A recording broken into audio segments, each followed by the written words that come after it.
Howdy, y'all. This is Proverbs 14 in the ESV. It was supposed to be for June 14th, 2023. But today's June 15th because it was after 2 in the morning and I had a weird feeling I didn't want to go pull up in my normal spot with the lighting. So, had a very late night and I just figured better to do it in the daylight than take a risk when I got my spidey sense going off, my cheetah sense. So, excuses. Proverbs 14. The wisest of women builds her house, but folly with her own hands tears it down. Whoever walks in uprightness fears the Lord, but he who is devious in his ways despises him. By the mouth of a fool comes a rod for his back, but the lips of the wise will preserve them. Where there are no oxen, the manger's clean, but abundant crops comes by the strength of the ox. A faithful witness does not lie, but a false witness breathes out lies. A scoffer seeks wisdom in vain, but knowledge is easy for a man of understanding.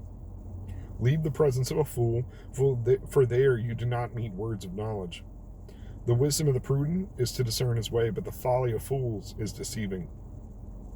Fools mock at the guilt offering, but the upright enjoy acceptance. The heart knows its own bitterness, and no stranger shares its joy. The house of the wicked will be destroyed, but the tent of the upright will flourish. There's a way that seems right to a man, but its end is the way to death. Even in laughter, the heart may ache. At the end of joy may be grief. The backslider in heart will be filled with the fruit of his ways, and a good man will be filled with the fruit of his ways. The simple believes everything, but the prudent gives thought to his steps. One who is wise is cautious and turns away from evil, but a fool is reckless and careless.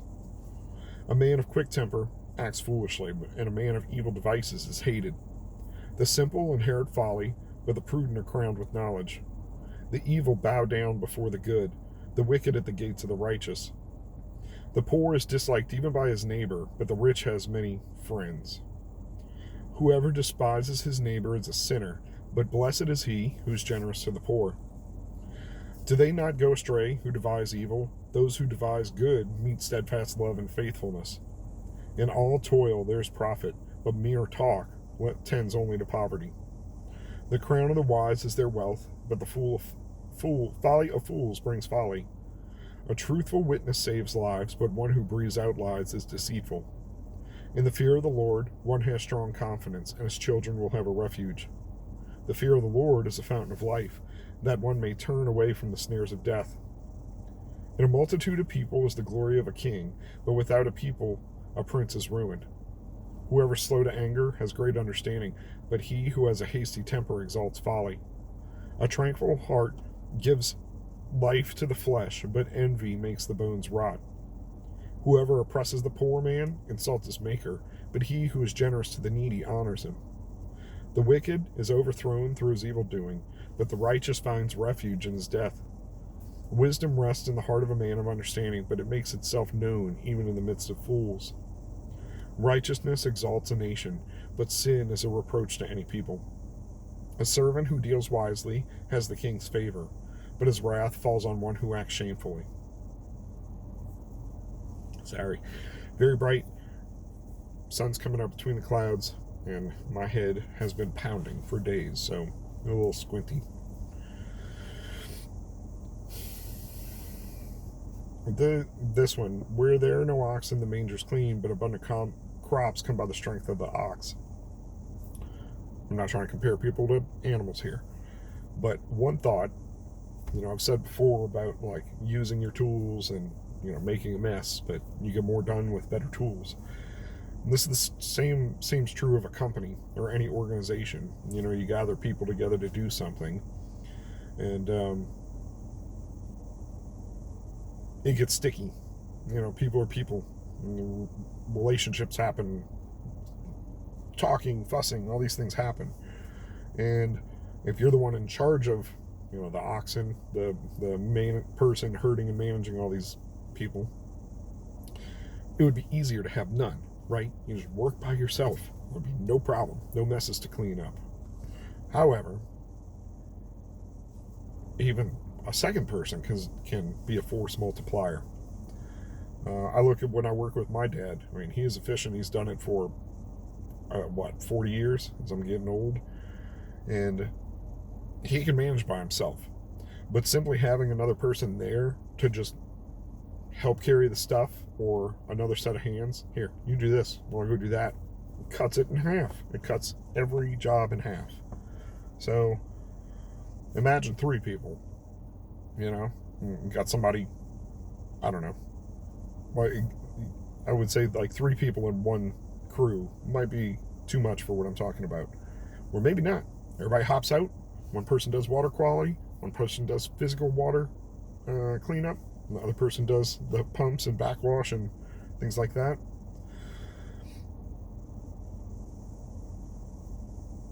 But it's difficult to work with people. It's difficult to not have your own clean space and be alone. So that's what, every time I read this, I get a little bit more out of it. And I try to get more, wring more understanding out of these things that I'm reading over and over. Leave the presence of a fool, for there you do not meet the words of knowledge. That's what I keep saying. You're an amalgamation of the 5 people that you spend the most of your time with. So it'll affect your words, it'll affect your thoughts, your outlook, all of it. Choose wisely. Choose people that lift you up and are all striving to get closer to God and, closer to better. Don't let people drag you down. A drowning swimmer will take a lifeguard down, but be careful who you take under your wing, because they count too.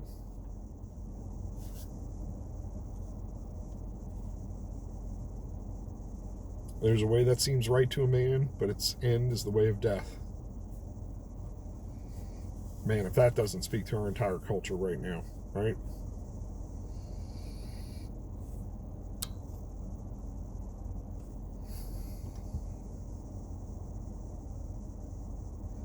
This is always an interesting verse to me. The poor is disliked even by his neighbor, because they always, I guess, have an excuse or a want or a need or a problem. And the rich have many friends. I don't read that like true friends. I read that as like hangers-on, people who are enjoying, the party and what they can get from you and just your company. Because where are they when you need them, right? The other verses talk about the time of calamity. In all toil there's profit, but mere talk tends only to poverty. I've been trying to instill this in my son. I'm really good at future casting, putting my finger on something and being like, this is it, this is going to blow up. Really good at it. Done it several times over the years. Never got myself in a position to capitalize on those things. Even fidget spinners. When I first saw that, I had a couple of people that were using them and was like, this is going to blow up. This is for the whole just fidgety, ADHD, neurodivergent, cool, shiny thing crowd. It's going to blow up. Could have made a ton of money. Axe throwing. Coffee shops where I am. I mean, there's just so many things where it's like, hey, there's a need, or this is going to work. But just talk and just trying to work it out in your head, it's not enough. Some of these things, I've tried over the years to get things manufactured, and I'm trying to learn that pipeline. When it's like, hey, I got this great idea. How do I get it made? So, toil. In all toil, there's profit, right? So don't just be a talker. Don't just be an idea man. Lots of people are like, I'm an idea man. I don't want to do the work. And that's what I was just talking to my buddy about in his office. It's like, we don't necessarily hire somebody that has the qualifications or the experience. We hire somebody that has the drive to get it done, no matter what they got to do or learn. So I think that's a good approach. The fear of the Lord is a fountain of life. Amen. One that may turn away from the snares of death.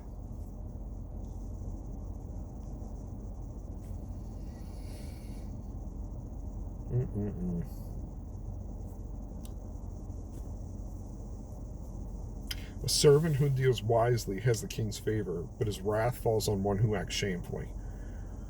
We're shown this over and over in the Word that, we're essentially stewards and we're being given trust and responsibility, and we need to show ourselves approved, ready, etc., to be able to get our reward.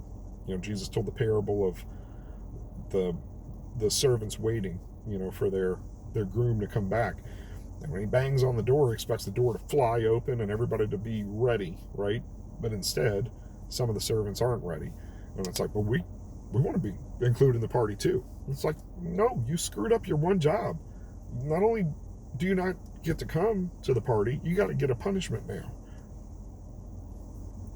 So for anybody that doesn't believe that this short test doesn't have results, rewards and punishment at the end, you'll feel bad. It's probably going to come as quite a shock. So I got to get home. My love has a job interview, so thankful for that. Curious to see where the Lord takes us next. And I'll be back in a little bit with chapter 15. Be blessed.